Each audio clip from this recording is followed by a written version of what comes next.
வணக்கம் அன்பு சகோதரிகளே. நான் ஜெர்மனிலிருந்து ருஷாந்தி.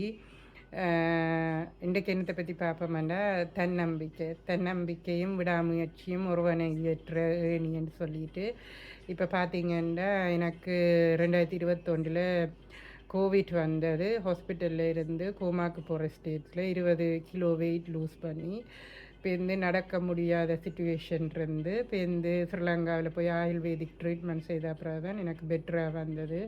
அதுக்கு பிறகு நான் ஃபெமினைன் எடுத்து ஜெர்மனில் ஃபெமினைனை ஃப்ரென்ச்சைஸாக செய்துட்டு இருந்தேன். நான் இப்போ இந்த நவம்பரில் கனடாவுக்கு போயிட்டு நான் கனடாவில் இன்ட்ரடியூஸ் பண்ணிட்டு வந்தேன். நான் டிசம்பரில் வந்து வாகை சூடவாண்டு ஜிபிசி கேப்டர் 2ன்னு சொல்லிட்டு ஒரு ஈவெண்ட் நடந்தது ஃபெமினைன்ட. அதுக்கு போயிருந்தேன். நான் அங்கே சிங்கப்பெண் அவார்டு எனக்கு கோமதி அம்மா தந்திருந்தவங்க.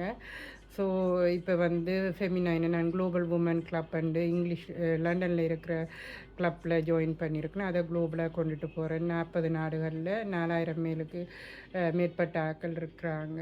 ஸோ அதை குளோபலாக கொண்டுட்டு போகணுமெண்டு ஃபெமினைன் வந்து பெண்ணையும் மண்ணையும் காக்கிறது. ஸோ இப்போ எனக்கு கோவிட் வந்திருந்து 7 ஆண்டு வீட்டுக்குள்ளேயே இருந்திருந்தால் இந்த லெவல் நடந்திருக்காது. அதாவது விடாமுயற்சியும் தன்னம்பிக்கையும் தான் முக்கியம்.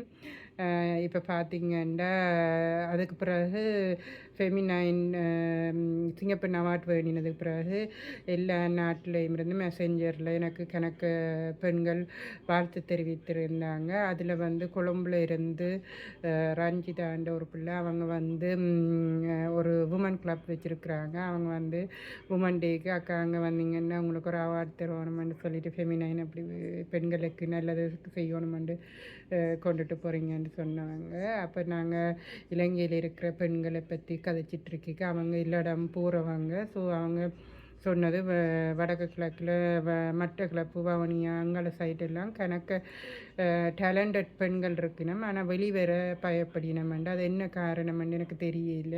ஸோ அப்படி இருக்கிற பெண்களை வெளிக்கொண்டு வரணுமென்றது தான் எங்களுடைய நோக்கம். ஒவ்வொரு பெண்ணுக்குள்ளே ஒவ்வொரு மனிதர்களையும் ஒவ்வொரு டேலண்ட் இருக்கும். அதை கண்டுபிடிக்கிறது தான் கஷ்டம். துணிஞ்சு வெளியில் வரணும். இப்போ பார்த்திங்கன்னா ஜெஃப்னாவில் வந்து வாகேசன் என்று சொல்லிட்டு ரப்பர், அவர் வந்து இப்போ இந்தியாவில் கனடாவில் யூகேயில் இடம் ரேப் பாட்டுகள் பாடி ஃபேமஸ் ஆகிட்டு இருக்கிறார். முருகன் பாட்டு, எங்களோட நாட்டுக்கு பாட்டு, அப்படி ராவணன் பாட்டு என்று கணக்க பாட்டுகள் பாடிட்டு இருக்கிறாரு. அவர் சொல்லிக்கலையும் தனக்கு சின்ன வயதில் ரேப்பர் ஸ்டார்ட் பண்ணிக்கல ஒரு மேடையிலும் கிடைக்காம சரியாக கஷ்டப்பட்டு அவர்கிட்ட தாவப்படலாம் கஷ்டப்பட்டு தான் அவர் இன்றைக்கு முன்னுக்கு வந்திருக்கிறாரு. அந்த டைம் மேடையில் கிடைக்கலேன்னு பேசாமல் இருந்திருந்தால் உலகம் போற்றும் பிள்ளையாக வந்திருப்பினம்மா. என்னென்னு சொன்னால் என்னை பொறுத்த வரைக்கும் நாங்கள் எங்களோட அடுத்த ஜெனரேஷனை சப்போர்ட் பண்ணணும். அது முக்கியம். இப்போ பார்த்திங்கன்னா கனடாவிலேயும் ஒரு தம்பி தமிழாக்கள் என்று சொல்லிட்டு ஒவ்வொரு மெசேஜ் சொல்லுவார், நல்ல விஷயங்கள். ஆனால் அதை வந்து சப்போர்ட் பண்ணணும் எங்களோட நெக்ஸ்ட் ஜெனரேஷனுக்கு.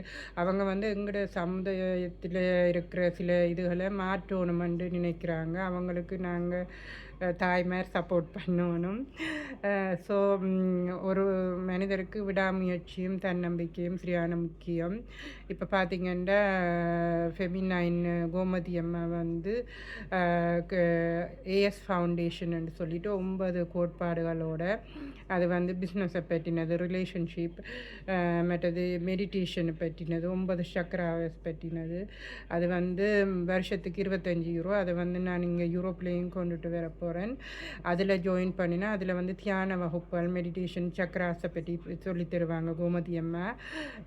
இப்போ கிளாஸ்கள் பார்த்திங்கன்னா கூடுதலாக ஆம்பளையில் தான் சொல்லி தருவாங்க. ஸோ இது பெண்களுக்கான கிளாஸஸ். ஸோ இதில் ஜாயின் பண்ண விரும்புகிற பெண்கள் எங்களோட தொடர்பு கொள்ளலாம். ஒரு குறிப்பிட்ட அமௌண்ட் பிள்ளைகள் வந்த பிறகு பெண்கள் வந்த பிறகு நாங்கள் அந்த ஏஎஸ் ஃபவுண்டேஷன் தியான வகுப்புகள் ஸ்டார்ட் பண்ண போகிறோம். தியானம் பண்ணிக்கல எங்களுக்குள்ள என்ன டேலண்ட் இருக்குன்றது தெரியும். என்னை பொறுத்த வரைக்கும் இந்த இதுகள் எல்லாம் என்னுடைய கண் பார்வையில் இருக்கிறதில் நான் சொல்கிறேன். ஸோ மக்களே, விடாமுயற்சியும் தன்னம்பிக்கையும் தான் ஒருவனை இயற்ற நீ. ஆனால் நீங்கள் வந்து இப்போ இவ்வளவு சுச்சுவேஷன் என்ன கஷ்டத்தில் இருந்தாலும் இதுகும் தாண்டி போகும் என்று சொல்லி நினச்சிட்டு இருக்கணும். கடவுள் வந்து நாங்கள் வந்து எங்களோட பிள்ளைகள் நல்லா இருக்கணுமென்று தான் ஒரு தாய் நினைப்பா. அதே மாதிரி கடவுள் வந்து எந்த கடவுளாக இருந்தாலும் கிறிஸ்டியன்ஸாக முஸ்லீமாக என்ன ஹிந்துவாக என்ன கடவுளாக இருந்தாலும் அவங்க வந்து ஏதாவது ஒரு சோதனை தர்றேன்னு சொன்னால் அதில் வந்து ஏதாவது ஒன்று நாங்கள் கற்றுக்கணுமெண்டு. இப்போ எனக்கு கோவிட் வந்த போது மனிதர்களுக்கான ரிலேட்டிவ்கள் எல்லா ஆக்களை பற்றியும் நான் புரிஞ்சு கொண்டேன். அதுக்கு முன்னும் இருந்ததுக்கும் இப்போ இருக்கேக்கையும் எனக்கு கணக்க விஷயங்களில் புரிதல் வந்தது. அப்போ தான் நான் யோசித்தேன் கோவிட் ஏன் எனக்கு வந்தேன். இப்போ நான் Shakti roots of health centre start பண்ணுறதுக்கு ஒர்க் நடந்துகிட்ருக்கு. அதோட மில்லட் பொருட்கள் இலங்கை இந்தியாவில் இருந்தெல்லாம் வரப்போகுது. கிட்டடியில் இங்கே ஜெர்மனில் ஸ்டார்ட் பண்ண போகிறேன். ஸோ எல்லாத்துக்கும் ஒவ்வொரு காரணம் இருக்கும். அதால் உங்களுக்கு சோதனைன்னு வந்தால் துவண்டு போயிடாங்க. நெக்ஸ்ட் என்னன்ட்டு துணிஞ்சு நில்லுங்க. நாங்கள் எல்லாம் வீரப்பெண்கள் உருவான நாட்டிலிருந்து வந்த தமிழ் வீரப்பெண்கள். ஸோ இப்போதைய பிள்ளைகள் வந்து நெக்ஸ்ட் ஜெனரேஷன் பொம்பளை பிள்ளைகள் வந்து சில பிள்ளைகள் நல்லா படித்து நெக்ஸ்ட் லெவலுக்கு வர்றாங்க. அதே சமயம் கிளிநொச்சி அங்கால சைட்லலாம் நல்ல பிஸ்னஸ் செய்கிறாங்க பொம்பளை பிள்ளைகள். ஆனால் சில பேர் வந்து எளிய மாதிரி பண்ணிவிட்டு பிள்ளைகளோட ஹஸ்பண்ட் குடிச்சிட்டு இல்லை ஹஸ்பண்ட் விட்டுட்டு போனோன்னா அவங்க கஷ்டப்பட்டுட்ருக்காங்க. ஸோ விடாமுயற்சியும் தன்னம்பிக்கையும் ஒருவனை ஏற்ற. நன்றி மக்களே.